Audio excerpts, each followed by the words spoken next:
Esta es la historia del poder que engrandeció a Roma, de la fuerza más disciplinada y letal del mundo antiguo, las legiones romanas. Aunque la historia siempre recuerde a los emperadores y generales, fueron estos hombres comunes quienes expandieron y mantuvieron el imperio. Entrenaron, lucharon y marcharon miles de kilómetros por caminos que construyeron ellos mismos. Usando registros antiguos, investigación científica y extraordinarios hallazgos arqueológicos, seguimos su viaje como invasores, asesinos, guardias de paz y colonos. Desde las fronteras más lejanas hasta la ciudad por la que lucharon y murieron. Estos son los hombres de la máquina militar romana. Roma al desnudo. Legión. Al comienzo del siglo I después de Cristo, el ejército romano está acostumbrado a ganar. Por más de 4 siglos, las legiones de la República han hecho de Roma el máximo poder en Europa. Tomaron control de tierras desde Judea hasta el Océano Atlántico. Su éxito se debe a su sangrienta y dolorosa experiencia. Es una organización que se adapta y que evoluciona para superarse. En el otoño del año 9 después de Cristo, las legiones aprenden su lección más dura, una que manchará su reputación de fuerza invencible. Es la primera vez que un emperador, el adorado Augusto, se sienta en el trono. Las legiones se sienten invencibles, pero están a punto de sufrir la derrota más amarga. Y sucedió en el bosque de Teutoburgo, al norte de Alemania.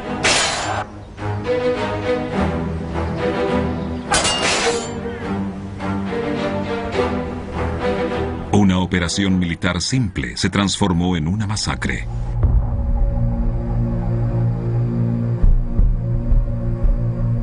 $20,000 legionarios se adentran en el bosque. Roma estaba en la cima del poder. Era el ejército más fuerte y numeroso del mundo, enfrentándose a un puñado de tribus germanas. Generaciones de arqueólogos han intentado descifrar qué ocurrió. No fue hasta 1991 que un equipo logró descubrir una gran parte de la evidencia. En 20 años encontramos más de 6.000 objetos romanos, unas 1.000 monedas y otros 5.000 objetos militares romanos. Al principio no estaban seguros de qué habían hallado. Necesitaban averiguar a qué fecha correspondían y quiénes eran estos soldados. Las respuestas llegaron con una gran cantidad de monedas. La más nueva era del año 9 después de Cristo, y casi todas llevaban uno de los siguientes nombres. El primero era Augusto, el emperador, y su nombre provocaba respeto y hasta adoración entre los romanos. El segundo era Varo, el comandante más despreciado en la historia del imperio. La misión de Varo era convertir la recién conquistada provincia de Germania en una fuente dócil de ingresos, es decir, pacificar a su gente y cobrarles impuestos. Mientras las tribus germanas experimentaban por primera vez el método de explotación romano, el rencor aumentaba por los campos. Varo ya había sido gobernador. Tenía una reputación por secar de recursos a sus provincias, pero comete un error. Cree ya haberse ganado a los líderes locales al ofrecerles una parte de la riqueza. Hasta tiene tropas germanas trabajando para él como exploradores. Cuando entraron al bosque para acallar una rebelión local menor, no lo consideraron como un territorio enemigo. Este modelo nos da una idea a escala de 3 legiones romanas y también demuestra la compleja organización del ejército romano.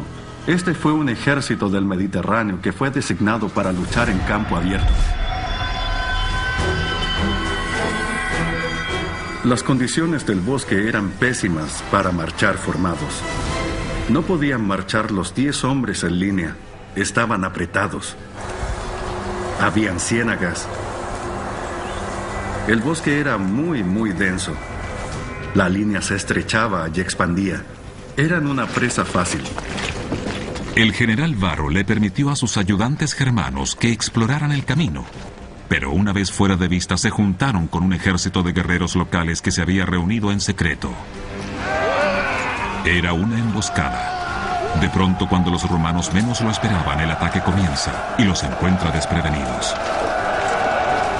En un momento determinado, escuchan un gran grito que viene desde el bosque y, literalmente, miles de lanzas caen sobre los romanos. Las legiones caen en una trampa sin escapatoria. Más adelante Roma concluirá que los generales fueron los culpables. Pero en el bosque los soldados se enfrentaron durante 3 días de masacres. Su supuestamente primitivo enemigo planificó todo cuidadosamente.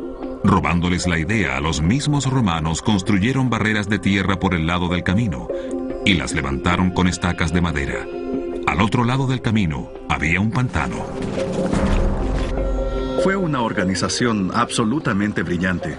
Pueden ver la pared de tierra empapada, con estas murallas de madera encima que protegerían a las tribus germanas. Eso lo pueden ver por aquí. Esto le permitió a los germanos bajar y luchar cuerpo a cuerpo. Y pueden ver lo complicado que sería para los romanos. Piensen que en el tercer día llovía de forma torrencial y esto era puro lodo. Intentar trepar por todo este fango mientras los germanos te arrojaban lanzas encima es algo muy difícil. La columna es demasiado gruesa, demasiado apretada para moverse en formación defensiva. Con estas murallas de un lado y el pantano en el otro, las tropas son atrapadas en una zona letal de unos 350 metros de largo. El resultado de la batalla fue básicamente que un puñado de personas sobrevivió, pero 3 legiones completas del ejército más poderoso de la tierra desaparecieron. Es como llegar a un estadio para 20,000 personas y todos mueren. Roma regresará a la gloria, pero pasarán 3 décadas antes de que envíe otro ejército a conquistar el norte. Y el desastre de Varro jamás será olvidado. Casi destruyó al gran emperador Augusto.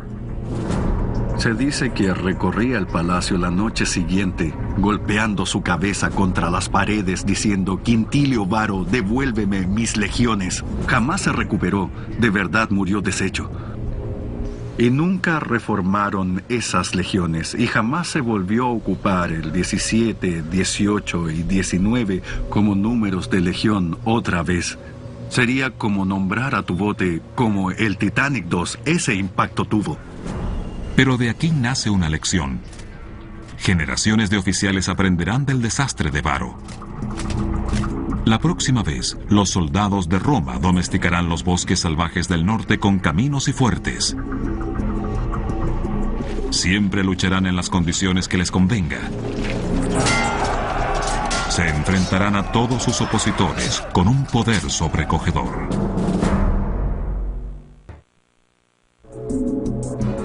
En el apogeo de su poder, el Imperio Romano tiene 30 legiones de combate disponibles. Cada una puede ser desplegada como una única fuerza de batalla de unos 5,000 hombres, o dividida en cohortes de 480. Centuriones, suboficiales de alto rango, comandan unidades de 80 hombres y la división final es un grupo de 8 escuadrones muy unidos, tanto de veteranos como de reclutas nuevos. Cada hombre ha jurado dar su vida por la legión y conoce su lugar.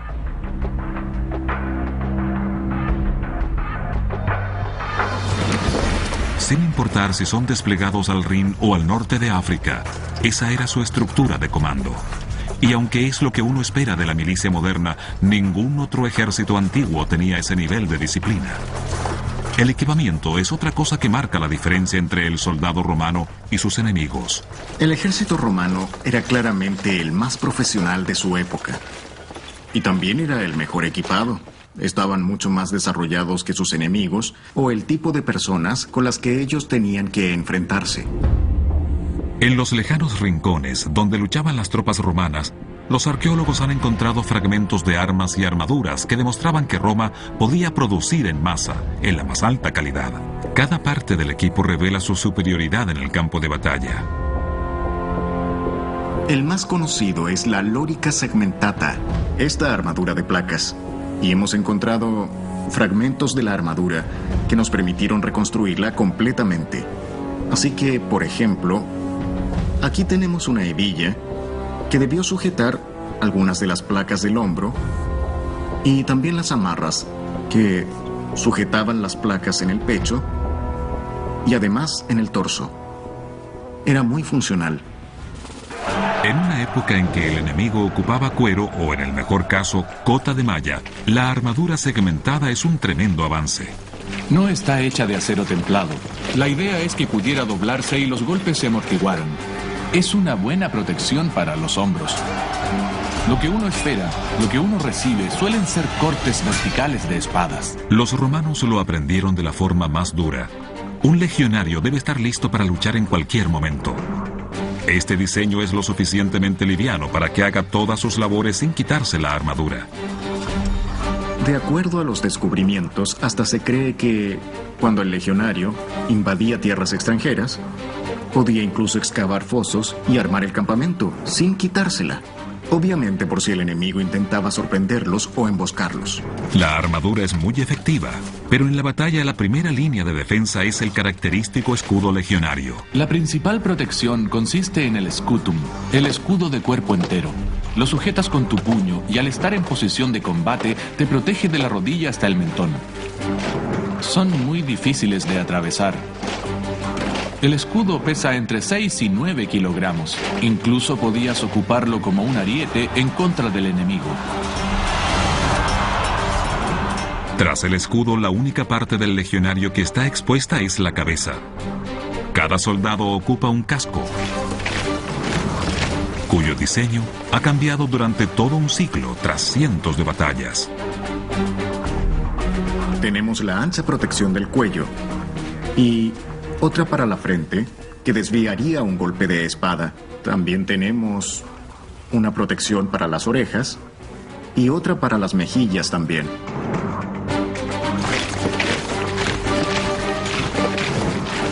Los cascos romanos siempre dejan los oídos expuestos y siempre permiten una buena visión, no como el casco del caballero medieval, que tenía solo una pequeña ranura. Ese casco es para un soldado que no tiene que responder órdenes, que solo van en línea recta, cortando todo a su paso.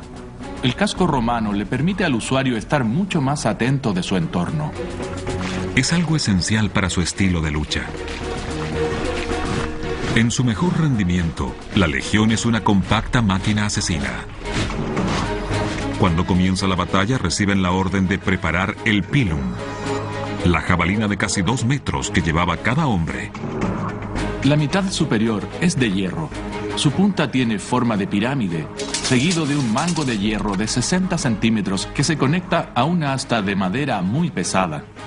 Arrojaban sus lanzas en una serie de descargas para que el enemigo fuera aporreado por un diluvio de misiles, atravesando escudos, derribando y matando hombres. Justo después, embestían contra ellos, gritando y con espada en mano, dando pie a las luchas individuales.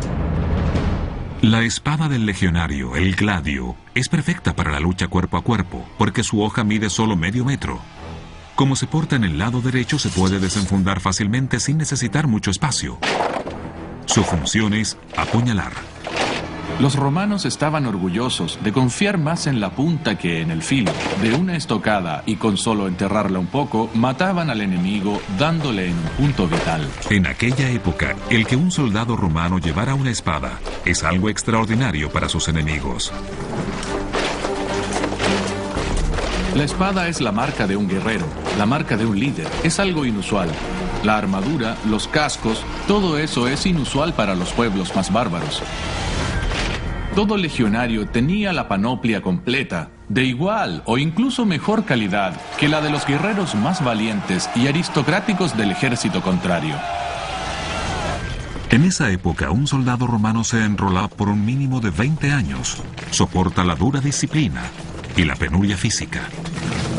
Pero el servicio paga bien, le da una buena pensión y un lugar de honor en la sociedad romana. El guerrero es fundamental en lo que significa ser romano. Se ven a sí mismos como hijos de Marte, hijos del dios de la guerra. Juntos son una fuerza inigualable. Y 3 décadas tras el desastre del bosque de Teutoburgo, los poderosos de Roma envían a las legiones nuevamente al norte. Su objetivo es Britania.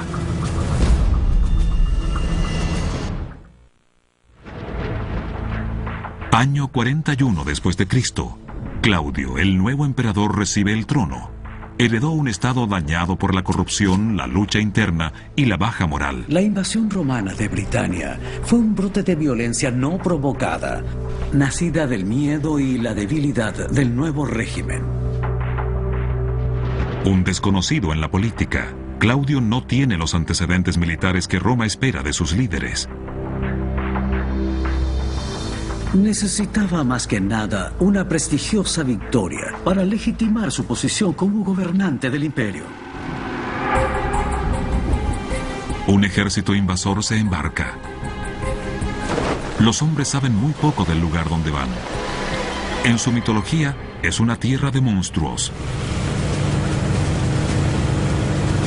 Los romanos creían que el mundo solo tenía 3 continentes, Europa, África y Asia. Alrededor de ellos solo debía haber mar, nada más que agua. Y Britania apareció donde no debería haber tierra. Los romanos lo veían como un lugar siniestro, sospechoso y peligroso. Los 40.000 hombres que llegan a suelo británico se niegan a repetir el error de las legiones de Varo. No saben qué tipo de resistencia enfrentarán. Pero este ejército valora principalmente 2 cosas, la disciplina y la preparación. Lo primero que hacen es cavar. Estas son las zanjas que construyeron los romanos tras llegar a Britania. Incluso hoy cuesta escalarlas. En ese entonces eran más formidables. Son profundas y sobre ella hay una pared construida por los romanos. Mientras los atacantes se acercan, subir y bajar las zanjas los entorpece. Su ataque pierde el ritmo y finalmente tienen soldados romanos sobre sus cabezas. El entrenamiento de un legionario le inculca una constante preparación y autosuficiencia. Todo lo que necesita para luchar en territorio enemigo lo lleva consigo. Un campamento así, incluso para un gran ejército, puede ser construido en solo 2 o 3 horas. Y así funcionaban los romanos. Cada día, al terminar la marcha, si existía la más mínima chance de un enfrentamiento, excavaban un campamento y dormían tranquilos esa noche. El registro más detallado sobre la vida militar romana que tienen los historiadores no está escrito, sino tallado. Esta columna comisionada por el emperador Trajano aún se mantiene en pie en el corazón de Roma y está cubierta de escenas que muestran a una legión en acción. Es la mejor evidencia que hay de cómo el ejército peleaba sus guerras. Tallado en este pilar, serpenteando hasta la punta, hay más de 180 metros de narración sobre las batallas que condujo Trajano y sus soldados. Y es el mejor ejemplo que tenemos de las actividades militares en campaña.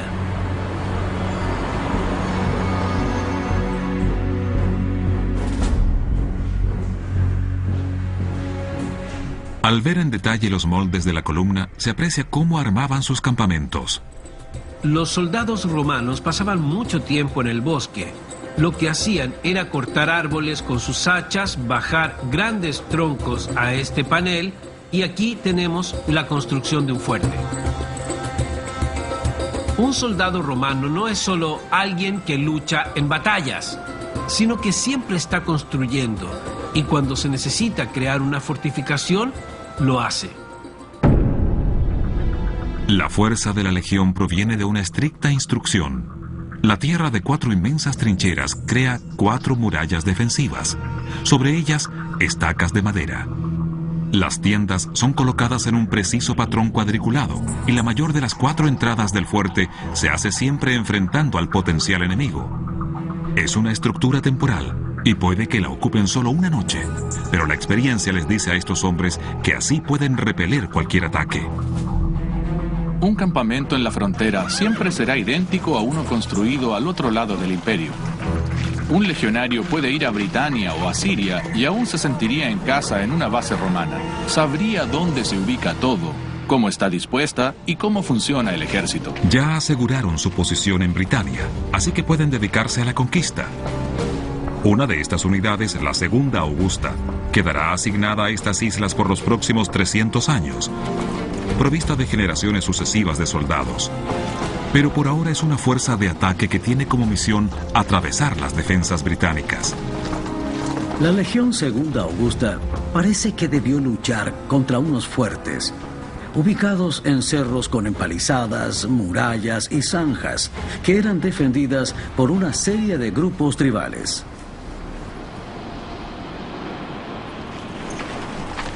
Esas tribus, al enfrentar las legiones, están contra un enemigo que los supera en todo aspecto.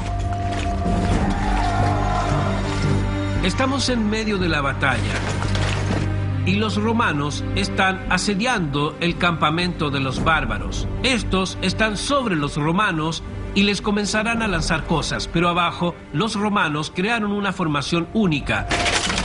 La llaman el testudo o la tortuga. Les permite avanzar a salvo hasta la muralla, penetrarla y derrotar al enemigo. La Segunda Augusta seguía ese procedimiento para capturar un pueblo o un fuerte, pero si la naturaleza de la batalla cambia, también lo hacen las tácticas. Si enfrentaban una gran concentración de tribus, quizás tenían una capital y la atacaban para derrotarlos. Si tenían un gran ejército, lo atacaban directamente. Si eran menos y se dividían en agrupaciones pequeñas, entonces se separaban en distintas columnas y atacaban cada una por turnos. Y así cualquier oposición es eliminada. Tras 2 meses, llegan mensajeros a la capital informando que Britania es la nueva provincia romana. Una fuerza de solo 40.000 hombres marchó y conquistó todo un país. Pero el reto es mantenerlo. Nuevamente recurren a la construcción. De un legionario romano no solo se espera que marche 30 kilómetros diarios cargando su equipo, sino que además debe construir el camino por el que pasa. En esa época, el mejor instrumento de control estatal es una franja de tierra de entre 3 y 9 metros de ancho. El mayor logro de la ingeniería romana no fue el Coliseo, ni el Panteón, ni los acueductos. Fue su sistema vial. Cuando llegaron solo había senderos de tierra. Pero con el tiempo los romanos construyeron 16.000 kilómetros de caminos. La función principal de las carreteras es militar. Cuando las tropas ya se han ido a casa, los caminos recuerdan que este territorio es nuestro y podemos llegar en cualquier momento velozmente y destruirte.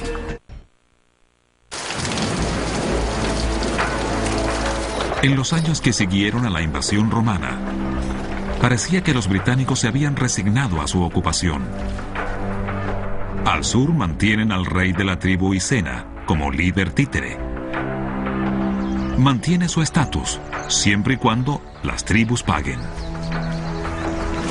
El paisaje estaba lleno de pequeños campos y granjas, mucho más densamente poblados que hoy.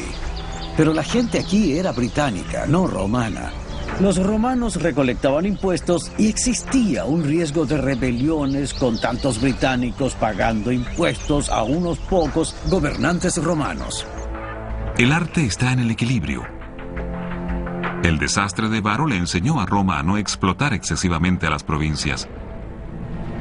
Y mientras los oficiales gobiernen a través del rey local Iceno, todo está bien. El problema fue que cuando murió, saquearon su reino. Cuando su esposa protestó, fue azotada públicamente y sus 2 hijas violadas. Eso provocó una furia generalizada que se enfocó en la viuda del rey. Su nombre fue Boudica. Boudica, la reina guerrera. Hoy es una heroína del folclore, pero en la Britania romana provoca el caos. Algunos escritores dicen que se inspiró en lo que los germanos lograron en el bosque de Teutoburgo. Ella también aniquila a cada romano que se cruza en su camino. Lidera un enorme ejército que lo arrasó todo, destruyendo ciudades completas. Y la capital, Camulodunum, la actual Colchester, sufre el mismo destino. Boudica dio la orden de incendiar el templo. Para quienes defendían el templo, solo les quedaba una desesperada opción. O se sofocaban y quemaban dentro, o corrían hacia afuera para ser masacrados por los britanos. Colchester desapareció del mapa. Cuando los arqueólogos cavaron hasta ese nivel, solo encontraron ceniza. Las 3 legiones romanas designadas a Britania están a varios días de distancia en la frontera, así que los guerreros de Boudica casi no encuentran oposición. La mayoría del tiempo, el miedo mantiene a la gente tranquila y por eso cuando llega la rebelión, los romanos son tomados por sorpresa. Las rebeliones pueden comenzar bien, pero los romanos contraatacan. Se envía un contingente para sofocar la rebelión. Consiste en unos 10.000 soldados, la mayoría de los soldados romanos en Britania, pero siguen siendo superados en número por el ejército de Boudica. Ella comanda quizás a unos 80.000 guerreros. Cuando los cisenos y los romanos al fin se enfrentan en batalla, fue un paisaje como este, un valle con forma de herradura, con romanos en la cima del valle y los cisenos allá abajo en la entrada. Lo que siguió fue una de las batallas más decisivas en la historia británica.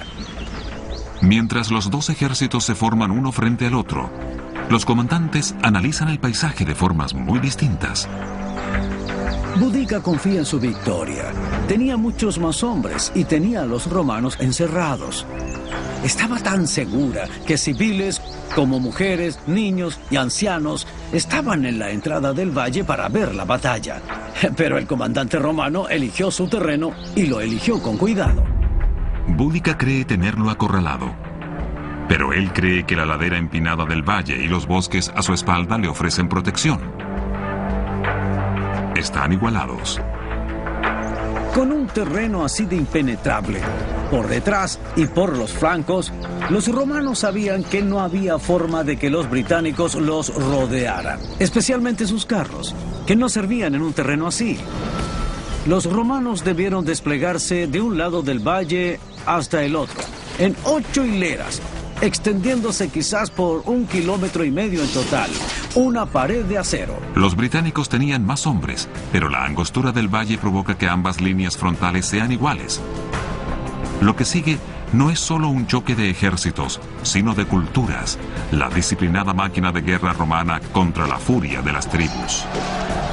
Mientras subían por la cuesta hacia la línea romana en la cima del valle, lo primero que enfrentaron debió ser una lluvia de poderosas jabalinas cayendo del cielo sobre ellos, diseñadas para atravesar escudos y al hombre que se protegía detrás de ellos.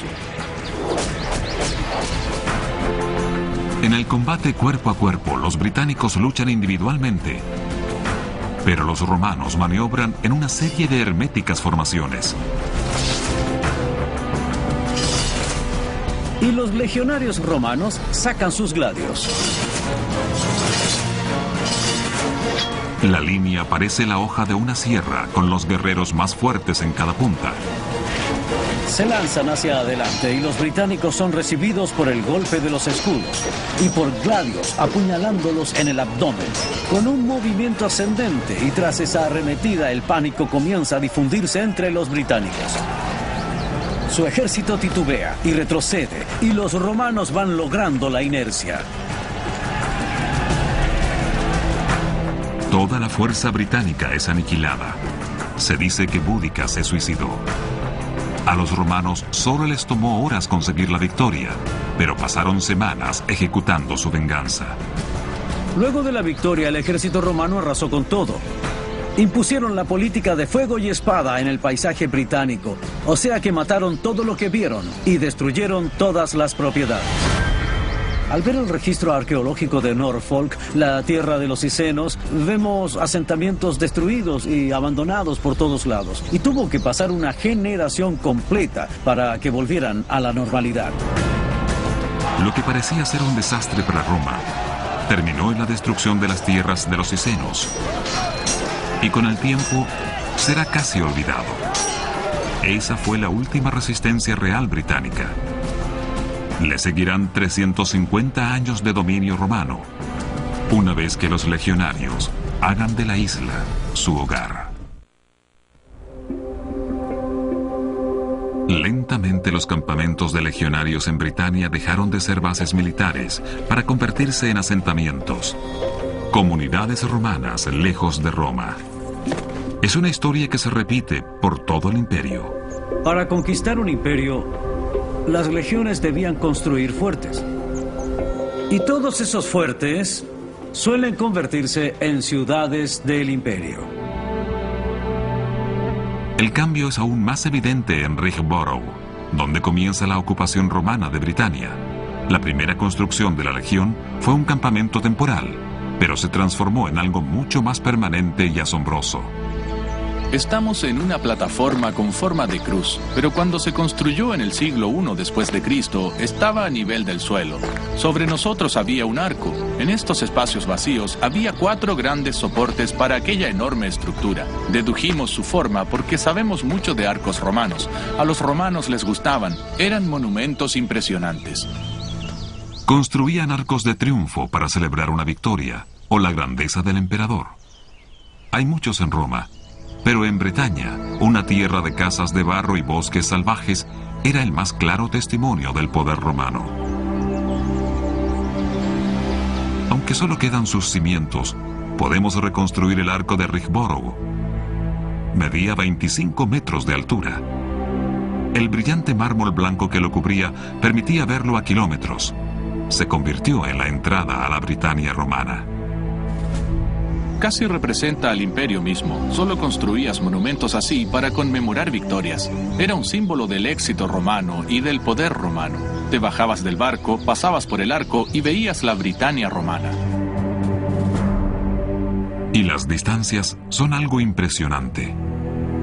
El arco queda a más de 1500 kilómetros de Roma, y cualquier legionario que haya llegado hasta ahí, lo hizo a pie. Además, la entrada a Britania queda a otros 500 kilómetros del límite septentrional del imperio.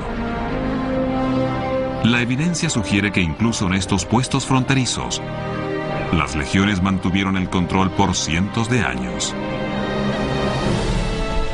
Vindolanda es un lugar muy antiguo. Había 9 fuertes superpuestos uno sobre otro desde el año 85 hasta el fin de la ocupación romana, alrededor del 410 después de Cristo. Durante ese tiempo, Britania cambió.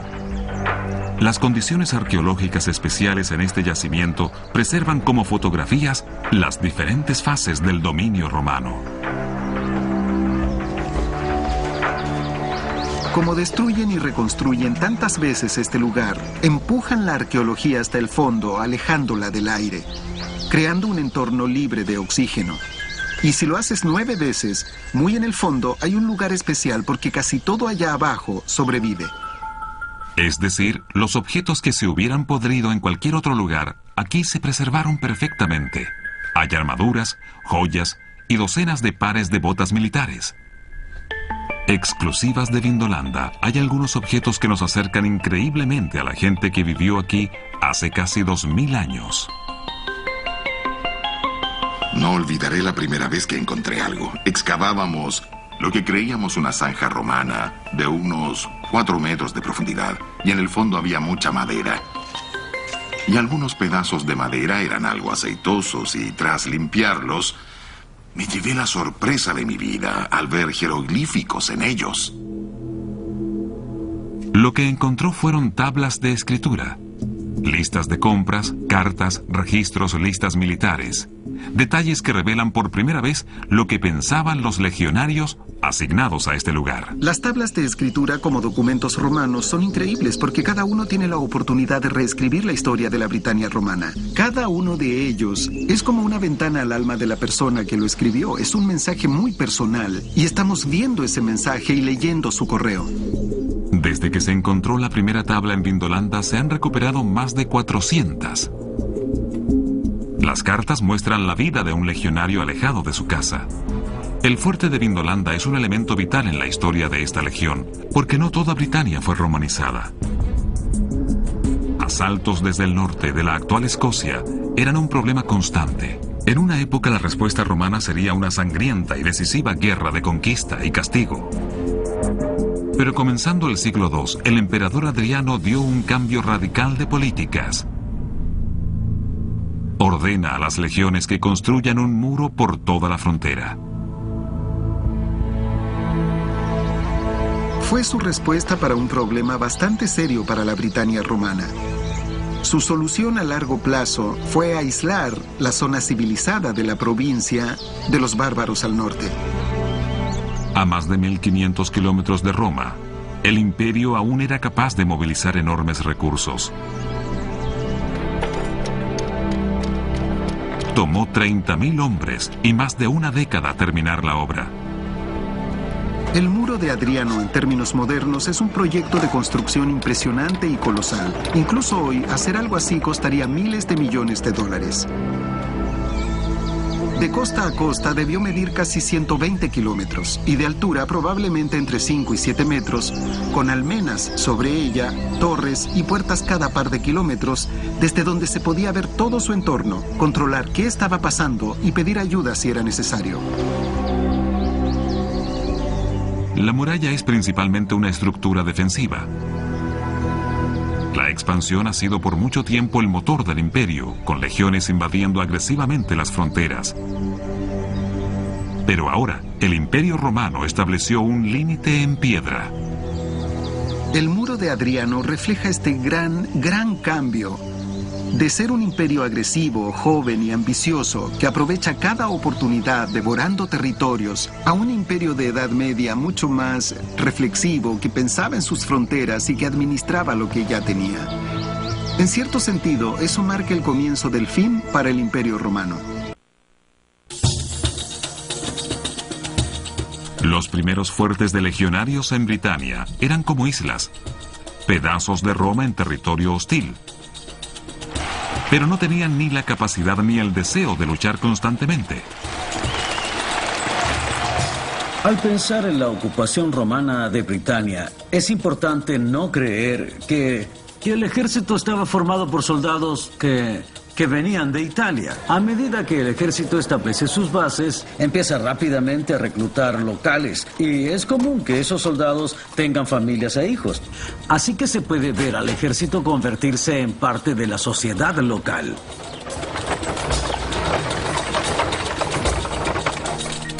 Vindolanda, uno de los fuertes en la frontera del muro de Adriano. Las tablas de escritura encontradas acá explican que la noción de quién era romano y quién no lo era se estaba perdiendo. Ocuparon los muros del fuerte con soldados de otros rincones del imperio.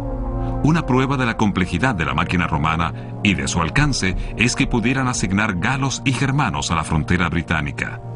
Habrá arqueros sirios más adelante, está la caballería española, hay alemanes, franceses, italianos. Es una verdadera mezcla, un imperio colonial presente en Vindolanda. Según la evidencia, trajeron a su propia cultura con ellos. Esto, según yo, es algo realmente único para un fuerte romano, un templo o altar al dios Júpiter Doliqueno. Júpiter Doliqueno pertenece a un culto oriental y proviene del sur de la actual Turquía. Los soldados que crearon este altar estaban a miles de kilómetros de sus hogares. Eran sirvientes de amos romanos, tal como los locales. De a poco ambos lados se unieron. Detrás de mí está la entrada de un fuerte del siglo III en Vindolanda. Normalmente cuando pensamos en los romanos, solo los imaginamos ahí. Los vemos dentro del fuerte, pero nunca pensamos en lo que hacían fuera de él. En las afueras del fuerte están las huellas de una comunidad satélite. Docenas de casas, tiendas y negocios que dependían de los legionarios. Tenemos talleres y otras propiedades, una taberna y un bar al lado, que debió ser visitado por los soldados romanos. Y además, muchos civiles entrarían al fuerte cruzando sus puertas por este camino, viviendo y trabajando dentro del fuerte, así como también había soldados afuera. Vinieron a conquistar esta tierra y se convirtieron en parte de ella.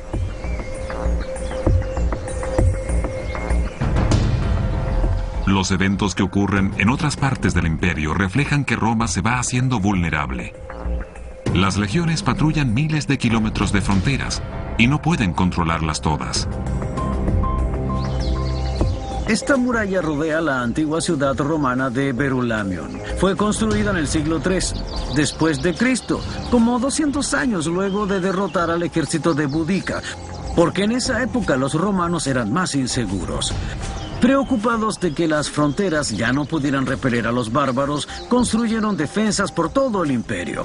En cierto sentido, a pesar de que se ve fuerte, es un movimiento a la debilidad. Y también a algo más, a la explotación. Porque era el trabajo forzado de campesinos el que construyó esta fortificación para defender a un imperio en decadencia. Las rocas de Vindolanda cuentan la historia de la ocupación desde el principio. Esta roca rota revela cómo terminó. Se ubica en lo que alguna vez fue un altar para los estandartes del águila sagrada de las legiones. El águila era un símbolo de Júpiter. Y Júpiter era el dios patrono de Roma, porque el águila representaba al militarismo y al imperio romano. Y por eso, los estandartes del águila de las legiones son venerados en fuertes por todo el imperio. En el desastre de Varo, en el año 9 después de Cristo, en el apogeo del poder romano, 3 legiones murieron defendiendo el honor que representan sus águilas. Aquí, las águilas se han degradado y el imperio desaparece rápidamente. Mientras nos acercamos a la capilla de los estandartes, se ve qué pasó al final de la Britania romana. Y aquí, justo en medio del altar, hay un gran fogón. Imaginen acá un gran espetón con un cerdo o media vaca asándose en él, el cual rompió y agrietó el suelo y lo hundió hasta el fondo del edificio. Eso demuestra que toda esa majestuosidad y culto imperial, la adoración del dios emperador, los estandartes de batalla, las banderas, todo eso se perdía. Esta roca fue dañada cuando 5 siglos y medio de disciplina sucumbieron. Marca la desintegración de todo lo que los legionarios consideraron sagrado. Los ejércitos de Roma nunca fueron expulsados de Britania, sino que desaparecieron lentamente. Y la ocupación terminó aquí, donde las tropas originalmente desembarcaron. Aquí en Richborough vemos pistas del final de la Britania romana y también de la Segunda Augusta. La Segunda Augusta es mencionada por última vez por el año 400. Es una pequeña guarnición. La llama de Roma en Britania simplemente se apaga. Hay muchos problemas internos, guerras civiles, rebeliones y pareciera que todo el Estado romano y su ejército se estaba desintegrando. Desaparecieron. La provincia simplemente se desvaneció. Las legiones perdieron el control y Roma perdió su imperio. Los territorios que abandonaron también perdieron algo. Se dice que Europa cayó en una era de caos, en una edad oscura que se mantuvo por siglos. Y aunque en lugares como Britania las legiones dejaron solo ruinas, sombras de una fuerza alguna vez invencible, el verdadero legado de sus campañas, de sus interminables marchas, matanzas y construcciones aún se mantiene. Cada victoria en los bosques del norte o en los desiertos del este le daban gloria y le daban oro a Roma. Todo el esplendor de la ciudad eterna se pagó con saqueos e impuestos, con la sangre de los legionarios y de sus enemigos. Las legiones construyeron todo esto.